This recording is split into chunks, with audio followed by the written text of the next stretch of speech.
ସେତେବେଳେ ଗୋଟେ ପାରା କହିଲା ମହାରାଜ ଦେଖନ୍ତୁ ତଳେ କିଛି ଖାଇବା ପଡିଛି, ଚାଲ ଆମେ ତଳୁ ଖାଇଦେବା, ପାଖରେ ଅଛି ଆଉ ଖାଇଦେବା ହେଲା। ତାପରେ ସେ କଥା ଶୁଣିକି ରାଜା କହିଲେ ଏତେ ଘୋର ଜଙ୍ଗଲ ଭିତରେ ଖୁଦ କୋଉଠୁ ଆସିବ? ଏଇଟା କୌଣସି ଗୋଟେ ଶିକାରୀର କାମ ଅଛି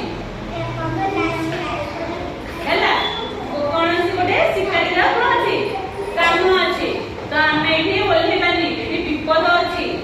ତାପରେ ସେ କହିଲେ ନାଇଁ ନାଇଁ ମହାରାଜ ଏଠି ତ ତଳେ ଖାଇବା ପଡିଛି, ଖାଇବା ଅଛି ହେଲା, ପଛୁ ଖାଇବା ଅଛି ହେଲା, ତେଣୁକରି ଆମେ ଏଠି କଣ କରିବା ଖାଇନେବା। ସବୁ ପାରାମାନେ କଣ ହେଲେ ମିଶିକି ତଳକୁ ଓହ୍ଲେଇଲେ।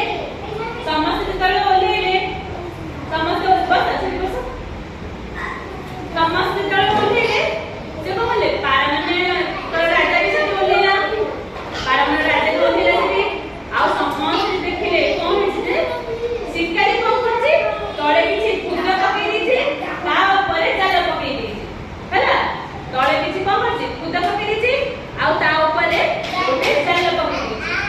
ଯେତେବେଳେ ଉପରେ ଥିଲେ ପାରାମାନଙ୍କୁ ଦେଖାଗଲାନି କି ସେ ଜାଲ ଅଛି ବୋଲି, ସେମାନେ ଯେତେବେଳେ ତଳକୁ ଓହ୍ଲେଇକି ଖାଇଦେଲେ, ଯେତେବେଳେ ଉଡ଼ିବାକୁ ଗଲେ ସେମାନଙ୍କ ଗୋଡ଼ କଣ ହେଲା ଜାଲରେ ଛନ୍ଦି ହେଇଗଲା,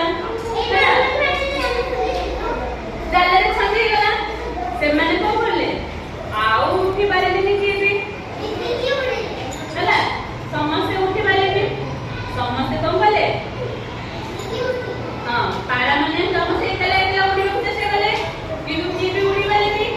ତାପରେ ତାଙ୍କର ଦଳପତି ରାଜା କହିଲେ କି ଯେ ଆମେ ସମସ୍ତେ ମିଶିକି ଯଦି ଏକା ଧରିକି ଉଡ଼ିବା ତାହେଲେ କଣ କରିବା ଆମେ ଉଠି ପାରିବା, କିନ୍ତୁ ଜଣେ ଜଣେ ଯଦି ଉଠିବା ତାହେଲେ ସେଇଟା ଉଠି ପାରିବା ନାହିଁ। ତେଣୁକରି ସମସ୍ତେ ରାଜାଙ୍କ କଥା ମାନିଲେ ଆଉ ସମସ୍ତେ କଣ କଲେ ଏକା ଥରରେ ନିଜର ବଳ ଖର୍ଚ୍ଚ କରିକି ସେ ଜାଲକୁ ଧରିକି ଉଡ଼ିବାକୁ ଚେଷ୍ଟା କଲେ, ଆଉ ତାଙ୍କ କାମ ବି ସଫଳ ହେଇଗଲା। ସମସ୍ତେ ସେ କାମକୁ କଣ କଲେ କରିପାରିଲେ। ଆଉ ସେମାନେ ଉଠି ଯାଇକିରି କଣ କଲେ ମୂଷା ପାଖକୁ ଗଲେ ଆଉ ମୂଷାକୁ କହିଲେ କି ଯେ ଆମର ଜାଲ କାଟିଦିଅ। ମୂଷା କାଟେ ନା ଆଉ ହଁ କରି କାଟିଦିଏ ନା, କରି କାଟିଦିଏ ନା।